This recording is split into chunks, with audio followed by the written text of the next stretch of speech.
Bismillahirrahmanirrahim. For the first 3 years after revelation of first Wahi, the Prophet kept his missionary activities underground. Neither the rancor of Arab chiefs nor the antagonism of other opponents in Quraysh prevented the secret mission of Islam. To those who did harm him, the Prophet prayed for guidance, for liberation from the yoke of vile paganism. The more they persecuted, the more patience the Prophet showed in his mission. The Prophet received a divine command in the 4th year to operate his mission in the public. In compliance, he invited his kinsmen to a feast exclusively arranged for them. Tabari in Tarikh al-Rasul wa Muluk and Ibn Sa'd in Kitab al-Tabaqat write that after the feast was over, the Prophet addressed the participants, friends and kinsmen. I hereby declare that I have brought unto you a blessing in this world and in the world to come.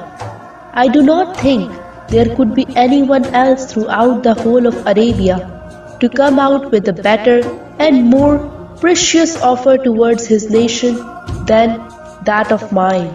I am commanded by my Lord to invite you all towards him.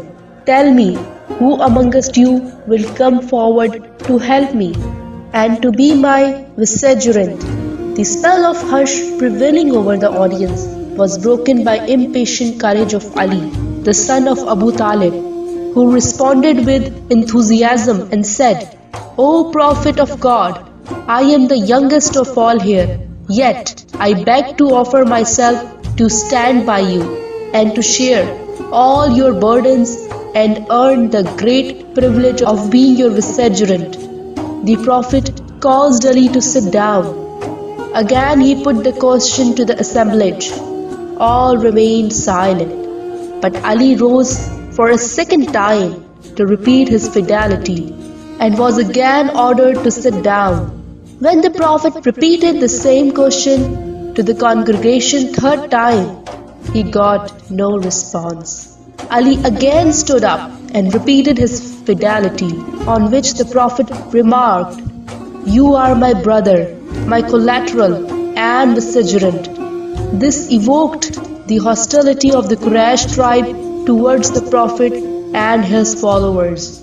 They leapt angrily to their feet and walked out, and their murmurings and protests echoed back into the house as they passed through the courtyard into the street. On the following day, when the Prophet went to the Kaaba, he was greeted with scornful gestures. This is the man who claims to bring us messages from the heaven. They shouted and began to joke at him. When the sufferings of the Muslims at the hands of the Meccans reached to its extreme in 615 AD, the Prophet directed that those of them who could afford it should migrate to Abyssinia across the Red Sea, whose kings were known as the Negus, Najashi. Ashama, the then Negus, was a Christian. Under the direction of the Prophet, 11 men and 4 women from among the Muslims migrated to Abyssinia. The Abyssinian emigration gave the Meccans a conclusive proof that the Muslims were ready to run all risks and undergo every form of hardship in the cause of Islam. The Meccans did their utmost to check the tide of emigration, but all in vain. It was not until 7 years after the Prophet's flight from Mecca then they rejoined their Muslim brethren at Medina.